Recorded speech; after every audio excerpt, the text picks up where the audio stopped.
October 14, 2003. Grant Memorial Hospital in Petersburg, West Virginia, usually a quiet beacon nestled within the Appalachian foothills, felt particularly charged tonight. Outside, a late autumn storm raged, rain lashing against the windows with relentless force, blurring the already dim landscape. The distant, mournful wail of an ambulance siren quickly fading into the night served as a stark, unsettling underscore to the raw isolation of the region.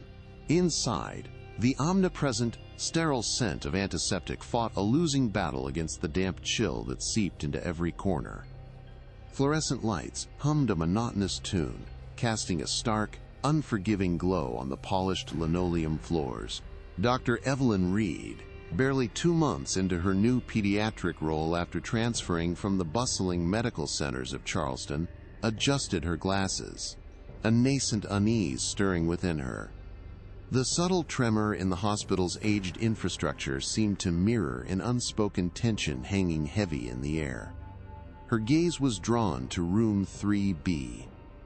The door, slightly ajar, revealed a scene both tender and deeply disquieting.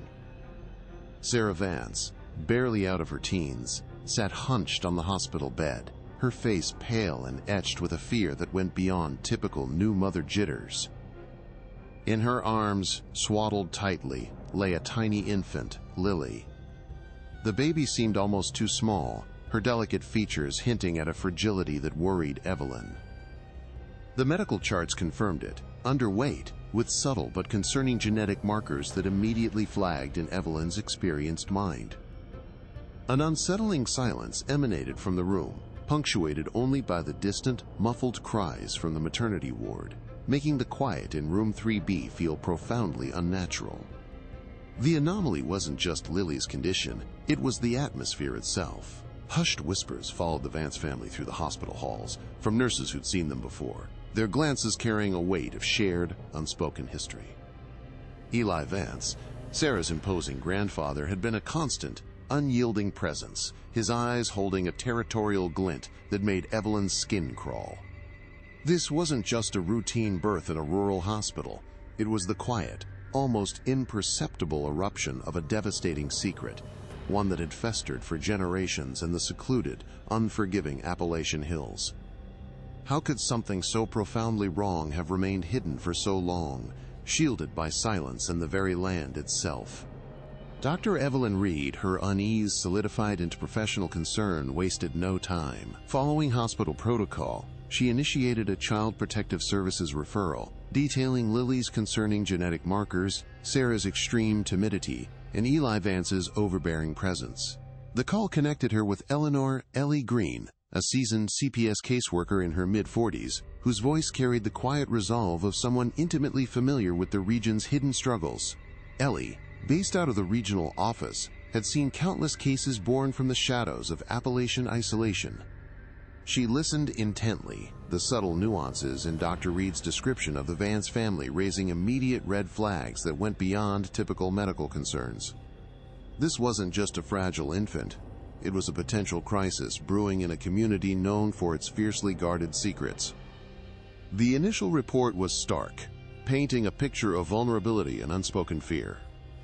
Ellie Green, understanding the delicate nature of such cases, began a discreet inquiry.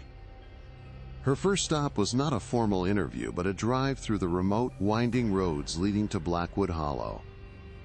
The sparse, ramshackle homes, interspersed with dense, ancient forest, spoke volumes about the area's insularity. When she finally reached the Vance property, a dilapidated farmhouse nestled deep within the hills, she was met by Eli Vance himself. His eyes, cold and scrutinizing, held a territorial glint, and his words, though outwardly polite, were laced with a dismissive hostility that immediately put Ellie on edge. Sarah and Martha remained largely silent, their gazes fixed on the worn floorboards, a palpable fear radiating from them. This wasn't just resistance. It was a deeply ingrained, generations-old distrust of any outside authority, a fortress built not just of wood and stone, but of silence. The evasiveness was not unexpected, but its intensity concerned Ellie. She knew this was a case that wouldn't yield to standard CPS intervention alone. It required a deeper reach. Her next call was to Detective Mark Jensen of the West Virginia State Police. Jensen, a late-30s officer with a solid reputation, understood the delicate balance of law enforcement in these tight-knit communities. He'd grown up in a neighboring county, aware of the unspoken codes that governed places like Blackwood Hollow. Ellie laid out the preliminary concerns, the medical red flags, Sarah's demeanor, and Eli's intimidating presence. Jensen listened, his initial skepticism slowly giving way to a professional unease. He knew that any direct intervention would be met with staunch opposition, potentially escalating an already volatile situation. Jensen acknowledged the inherent difficulties. "Ellie, these folks out in the hollow, they don't take kindly to outsiders, especially not the law," he stated, his voice reflecting years of experience. "Proving anything in a place where family loyalty trumps everything else, it's like pulling teeth."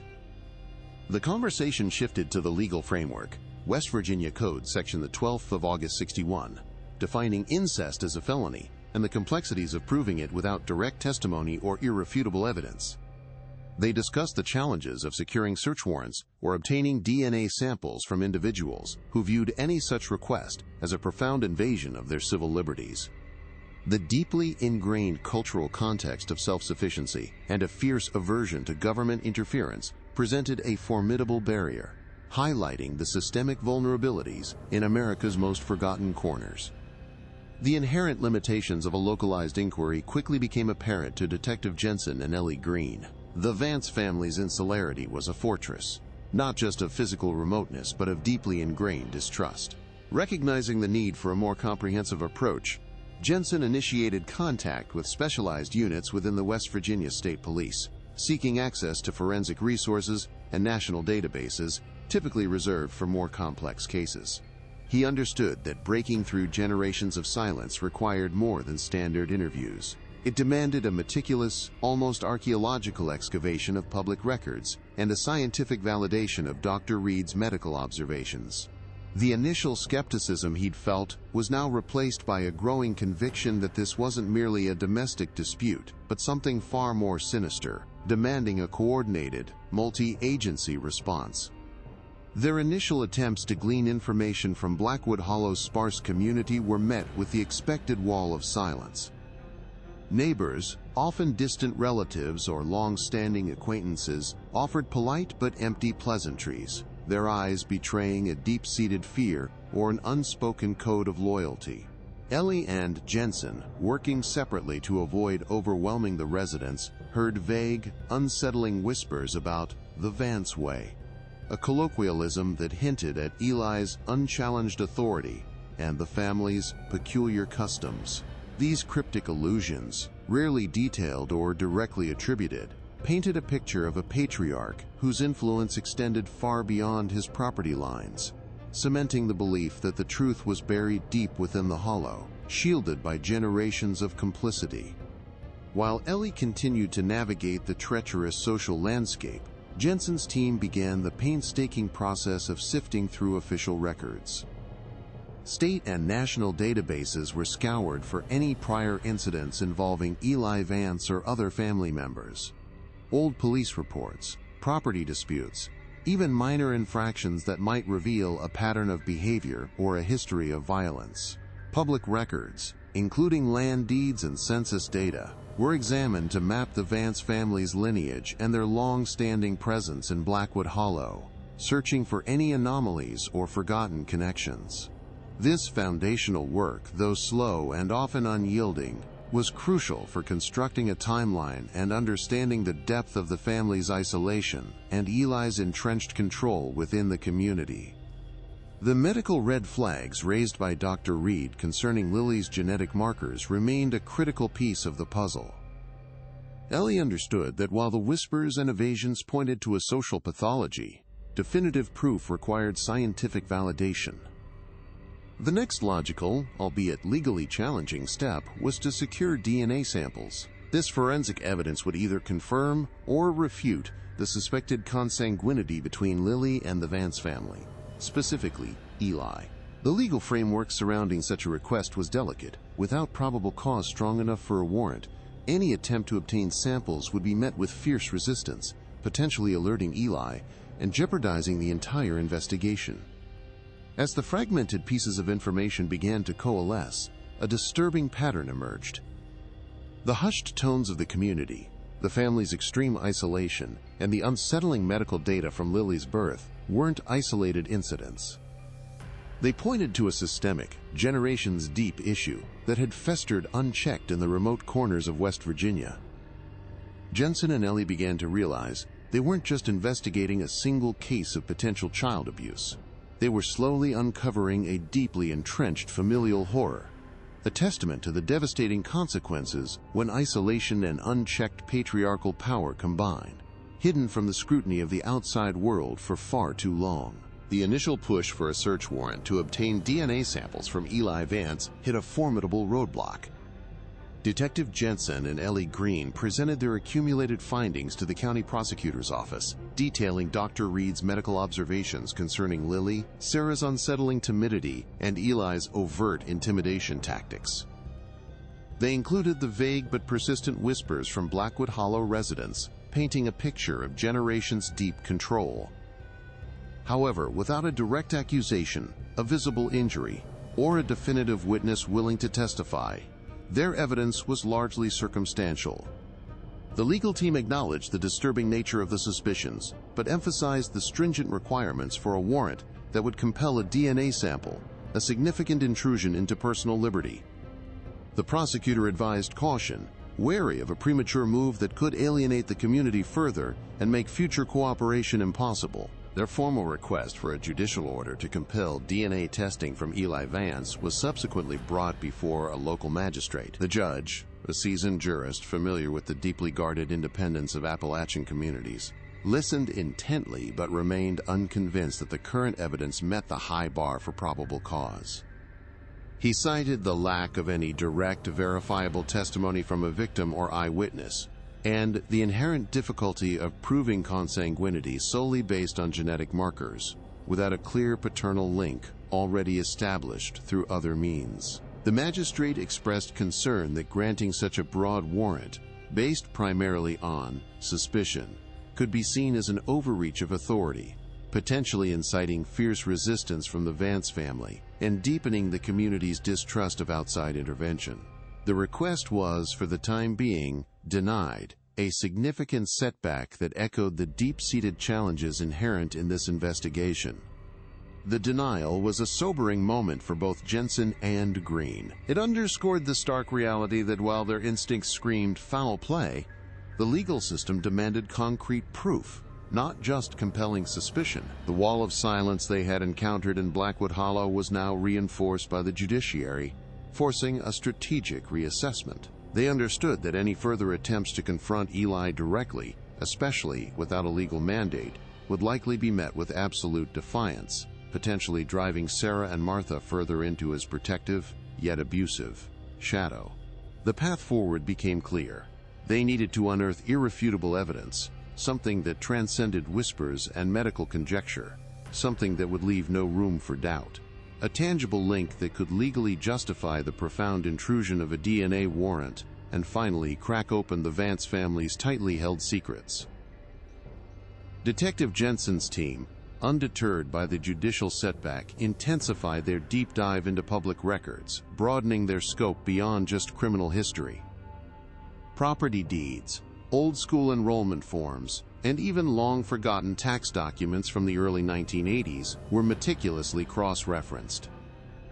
This painstaking work, often tedious and unyielding, unexpectedly unearthed a crucial detail: the name of a distant cousin, Clara Mae Miller, who had left Blackwood Hollow abruptly almost 2 decades prior. Clara Mae, unlike other family members, had no recorded contact with the Vances since her departure. Her name appeared on a faded birth certificate alongside Martha Vance, indicating a familial proximity that predated Eli's most iron-fisted control. Jensen recognized this as a potential lifeline, a thread leading outside the Hollow's suffocating grip, offering a fresh perspective from someone who had seen the Vance way and escaped. This was a new, vital lead. Simultaneously, Dr. Reed, still deeply troubled by Lily's initial medical presentation, collaborated with a genetic specialist in Charleston. They conducted a more in-depth analysis of Lily's existing DNA sample, focusing on specific genetic markers known to indicate consanguineous relationships, or inbreeding, which could manifest in subtle developmental issues. While not a definitive paternal match, this specialized forensic technology aimed to provide a statistically significant probability of a close familial relationship between Lily's parents. The results, though complex, strongly supported Dr. Reed's initial suspicions, indicating a higher-than-average likelihood of shared ancestry between Lily's mother and father. This scientific validation, though not yet naming a specific perpetrator, offered a crucial piece of objective evidence, moving the case beyond mere circumstantial observation and community rumor into the realm of undeniable biological fact. The discovery of Clara May Miller provided a new, critical lens through which to view the earlier, vague whispers from Blackwood Hollow. Jensen and Green knew that approaching her directly would require extreme care. After locating her in a small town outside Morgantown, living a quiet, unassuming life, Ellie carefully initiated contact. Clara May, initially guarded, eventually opened up, her voice laced with a mixture of fear and lingering resentment. She spoke of Eli's absolute dominion, not just over his immediate family, but over the very social fabric of the Hollow.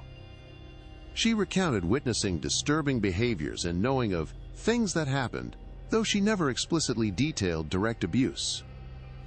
Her testimony, however, painted a vivid picture of a deeply isolated family structure where Eli's word was law, and dissent was met with swift, brutal consequences, confirming the pervasive fear that had silenced generations. Clara May's narrative, though lacking direct evidence of Lily's specific abuse, provided invaluable context, a chilling backdrop against which the genetic findings now made horrifying sense. Her descriptions of Eli's controlling nature, his isolation of the family, and the subtle, unspoken rules that governed their lives corroborated every vague whisper Ellie and Jensen had encountered in the Hollow. It was a pattern of behavior, a deliberate cultivation of an environment where such atrocities could fester. This combination of an insider's perspective and objective scientific data began to chip away at the legal team's earlier reservations. The prosecutor, now reviewing the updated file, acknowledged that the pieces were aligning, pointing toward a deeply ingrained, systemic problem rather than an isolated incident, strengthening the argument for a more aggressive legal strategy. The meticulous sifting through decades of records, the specialized genetic analysis of Lily's DNA, and the courageous, albeit cautious, testimony of Clara May Miller collectively transformed the investigation. What was once a collection of unsettling suspicions and circumstantial evidence was now coalescing into a coherent, deeply disturbing narrative. Jensen and Green possessed a clearer understanding of the Vance way, not just as a local idiom, but as a blueprint for control and abuse. They now had a scientific basis for consanguinity and an eyewitness account of the environment that fostered it. This renewed momentum set the stage for a second, more compelling attempt to secure a judicial order for Eli Vance's DNA, armed with a far more robust argument that could finally break through the legal and cultural barriers of Blackwood Hollow. Clara May Miller's testimony, though carefully delivered and devoid of direct accusations related to Lily, proved to be the emotional anchor the investigation desperately needed. Her recounting of Eli's absolute dominion, the unspoken rules, and the pervasive fear that silenced the Hollow for decades painted a chilling picture of a family held captive by fear and tradition. She described a system where Eli's word was law, and any deviation was met with swift, unyielding consequences, cultivating an environment ripe for secrets to fester. This wasn't merely a relative sharing old grievances. It was an insider, an escapee, validating every vague whisper and uneasy silence Ellie and Jensen had encountered. Her words, though not explicit, provided the crucial human context, a testament to the suffocating grip of the Vance way, making the medical anomalies of Lily's birth suddenly resonate with a horrifying, plausible narrative. It solidified the notion that this was a systemic issue, not an isolated incident. Simultaneously, Dr. Evelyn Reed received the refined genetic analysis from the Charleston specialist. The initial findings, while concerning, had lacked the specificity needed for legal action. However, this advanced forensic examination of Lily's DNA, focusing on highly specific markers, yielded a statistically undeniable probability. It didn't yet name Eli Vance, but it irrefutably indicated a consanguineous relationship between Lily's biological parents, a likelihood far exceeding random chance.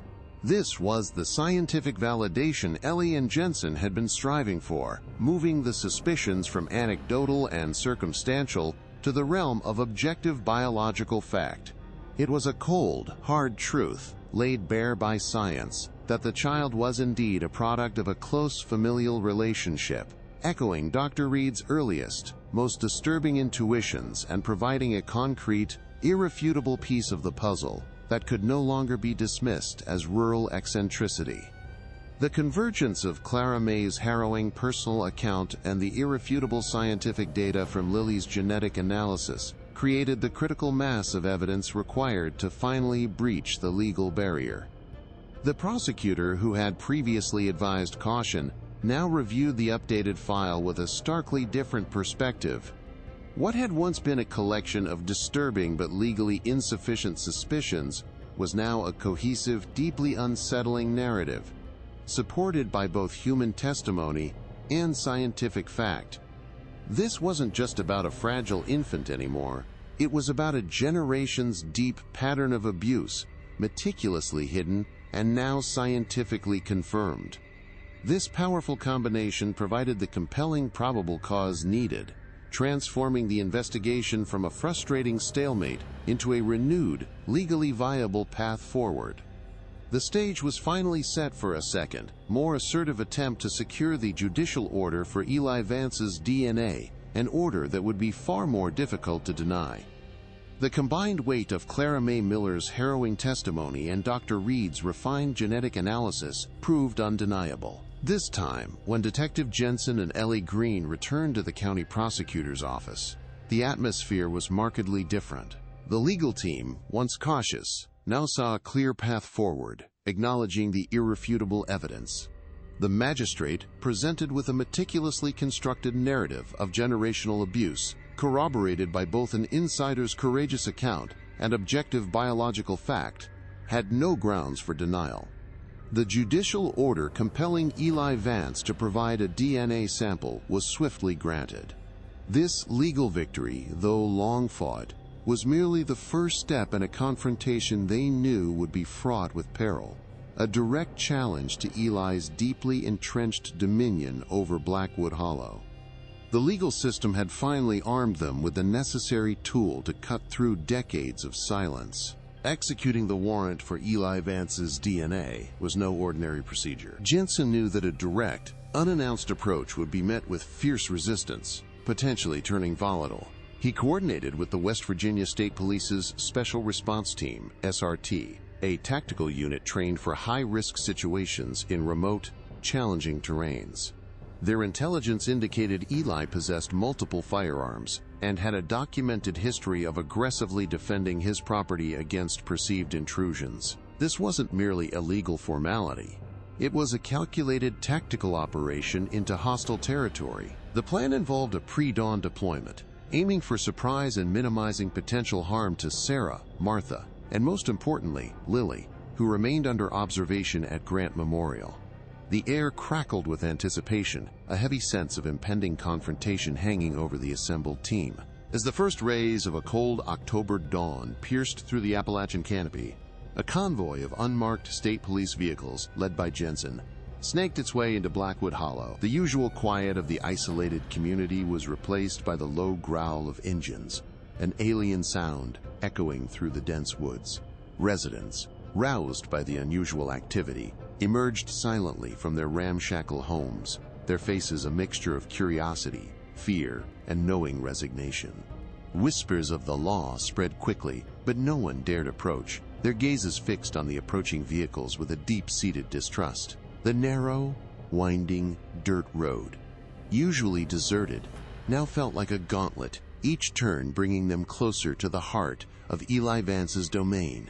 a place where outside rules had never applied, and where generations of secrets were about to violently collide with the demands of justice. The Vance property, a dilapidated farmhouse surrounded by overgrown fields, appeared eerily still in the dim light. SRT officers, moving with practiced precision, secured the perimeter while Jensen and Ellie, accompanied by a uniformed officer, approached the front door.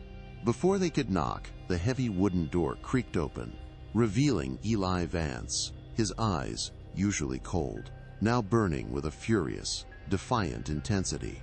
He clutched an old, pump-action shotgun, its barrel glinting ominously in the dawn light. "You got no right on my land," he snarled, his voice a low, guttural growl that carried across the yard.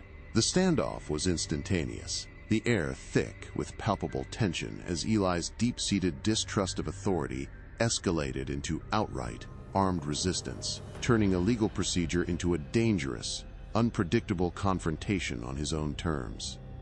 The air in the Kanawha County Courthouse courtroom was thick, with a silence far more profound than any Blackwood Hollow had ever known.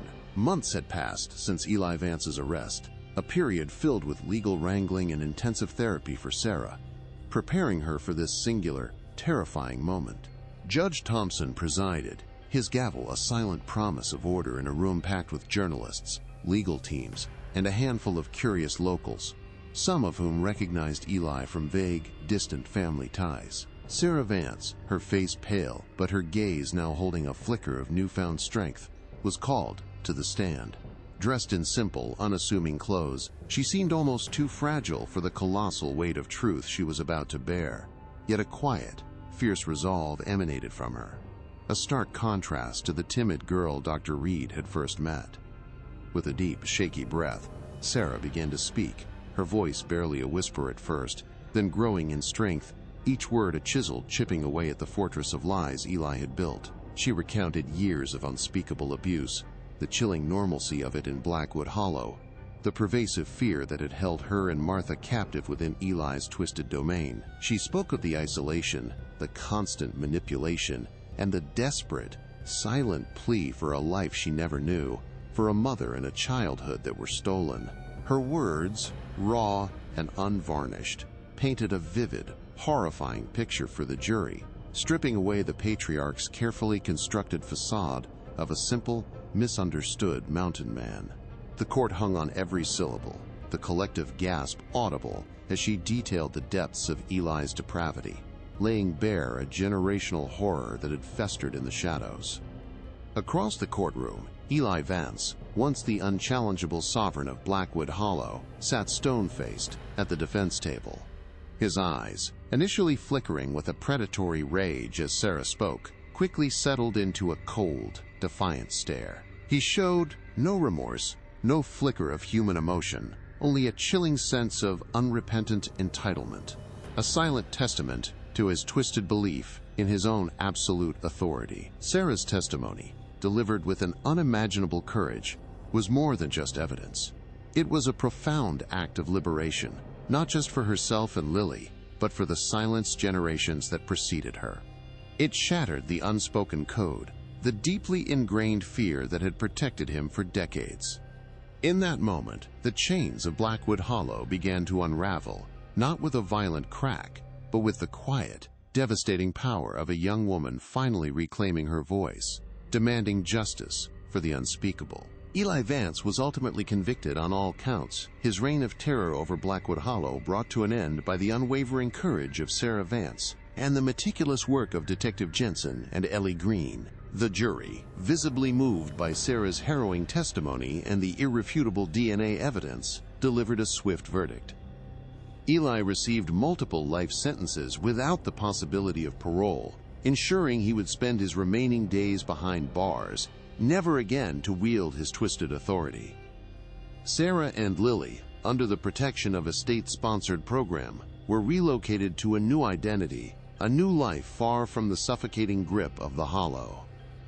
Their journey towards healing, though long and arduous, had finally begun, marked by the first fragile steps towards freedom and a future free from fear, a stark victory for justice in the face of generations of abuse. The reverberations of the Blackwood Hollow case extended far beyond the quiet Appalachian foothills, forcing a painful national conversation about the hidden epidemic of intergenerational trauma and abuse in isolated rural communities. Martha Vance, though never charged, faced the profound and agonizing choice of confronting her own complicity or remaining trapped in the hollow, forever haunted by Eli's shadow. While justice was served in the courtroom, the psychological scars on Sarah, Lily, and indeed on the very fabric of Blackwood Hollow would endure for generations. It served as a stark reminder that even in America's most forgotten corners, the silence of isolation can foster horrors, underscoring the critical need for constant vigilance and unwavering support for the most vulnerable. The courage of Sarah Vance brought a measure of justice to Blackwood Hollow, but the fight against hidden abuse continues across America. If this story moved you, if it opened your eyes to the silent struggles, then hit that like button. Subscribe to our channel for more investigations into the shadows of American life, and watch our next deep dive into another case just as intense as this one.